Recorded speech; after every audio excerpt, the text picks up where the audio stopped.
এই হাতটি টান দিয়ে পিছনের দিকে নিয়ে আসতে হবে। এভাবে 1 থেকে 10 পর্যন্ত গুণে ধরে রাখবেন। আপনার কি হাতের কবজিতে ব্যথা, তার সাথে হাতের তালু এবং আঙুলে ব্যথা ছড়িয়ে পড়ছে, ঝিনঝিন ভাব ও অবশ অবশ লাগা কাজ করে, কম্পিউটারে টাইপ করতে গেলে বা ছোট ছোট কাজ করার সময় হাত অসাড় হয়ে আসে? আসসালামু আলাইকুম, আমি কানিজ ফাতেমা, ক্লিনিক্যাল ফিজিওথেরাপিস্ট। আজকে আমরা কথা বলবো কার্পাল টানেল সিনড্রোম নিয়ে, যা সাধারণত আমাদের হাতের কবজি এবং হাতের তালুর একটি সমস্যা। কার্পাল টানেল সিনড্রোম মূলত কি?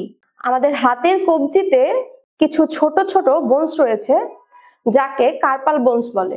এখান থেকে যে সরু পথটি সৃষ্টি হয়েছে তাকে বলা হয় কার্পাল টানেল। এই টানেলের মধ্যবর্তী স্থানে কিছু অ্যানাটমিক্যাল স্ট্রাকচার আছে, যেমন আমাদের হাতের কবজি ভাঁজ করার ক্ষেত্রে যে পেশিগুলো থাকে সেই পেশিগুলোর টেন্ডন, শীথ এবং কিছু নার্ভ বা স্নায়ু এই টানেলের মধ্যে দিয়ে পাস হয়। তার মধ্যে অন্যতম একটি নার্ভ হচ্ছে মিডিয়ান নার্ভ। কোনো কারণে যদি এই মিডিয়ান নার্ভে কম্প্রেশন সৃষ্টি হয় বা প্রেসার পড়ে, তখন যে সমস্যাটি সৃষ্টি হয় সেটি মূলত কার্পাল টানেল সিনড্রোম। এই কার্পাল টানেল সিনড্রোমের ফলে হাতের কবজিতে ব্যথার অনুভূতি সৃষ্টি হয়, হাতের তালুতে ঝিনঝিন লাগা ও অবশ অবশ লাগা সৃষ্টি হয়। এই ব্যথা কখনো কখনো হাতের কবজি থেকে কনুই পর্যন্ত ছড়িয়ে যেতে পারে। এখন আসি, কার্পাল টানেল সিনড্রোম মূলত কাদের হয়? সাধারণত যারা ছোট ছোট কাজ করে থাকে, যেমন মেকানিক্স, যারা মিউজিশিয়ান বা বাগানের মালির কাজ করেন, তাদের ক্ষেত্রেও এই ধরনের সমস্যা হয়। বিশেষ করে যারা কম্পিউটারে টাইপ করে অথবা মোবাইলে টাইপিং এর কাজ করে, তাদের ক্ষেত্রে এই ধরনের সমস্যা হতে পারে। কার্পাল টানেল সিনড্রোমের কিছু সমাধান নিয়ে কথা বলি। কার্পাল টানেল সিনড্রোমের ব্যথা যখন বেড়ে যাবে, তখন হাত রেস্টে রাখতে হবে। তার সাথে সাথে হাতের তালু এবং কবজিতে আইস দিলে ব্যথাটা কিছু নিরাময় হয়। রাতে ঘুমানোর সময় রিস্ট ব্যান্ড ব্যবহার করতে পারেন। কিন্তু এই ব্যথা নিরাময়ের সবচেয়ে বেস্ট সলিউশন হলো কিছু ফিজিওথেরাপি এক্সারসাইজ। কিছু স্ট্রেচিং এক্সারসাইজ রয়েছে, যেগুলির মাধ্যমে আপনি আপনার কার্পাল টানেলের ব্যথা থেকে সম্পূর্ণ মুক্তি পেতে পারেন। চলুন দেখে নেই এই সমস্যা সমাধানের জন্য কিছু এক্সারসাইজ। প্রথমে হাত এইভাবে ধরবেন এবং হাতের দুই পাশ আপনার বডির সাথে লাগানো থাকবে। আস্তে আস্তে আপনার হাতটি নিচের দিকে নিতে থাকবেন,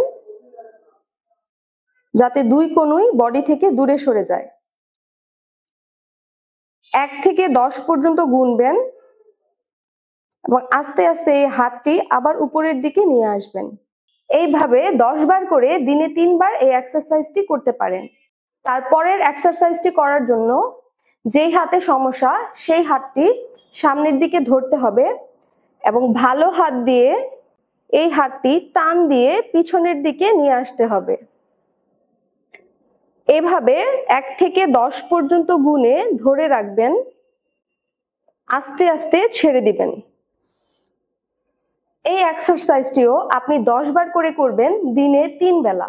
নেক্সট যে এক্সারসাইজটি দেখাবো সেটি করার জন্য আপনার হাত এইভাবে রাখবেন এবং অন্য হাত দিয়ে আপনার বৃদ্ধাঙ্গুলি ধরে টান দিবেন, যাতে কার্পাল টানেলের স্ট্রাকচারগুলো স্ট্রেচিং হয়। এইভাবে 1 থেকে 10 পর্যন্ত ধরে রাখবেন এবং তারপর আস্তে আস্তে ছেড়ে দিবেন। সর্বশেষ এক্সারসাইজটি হচ্ছে টেন্ডন গ্লাইডিং এক্সারসাইজ।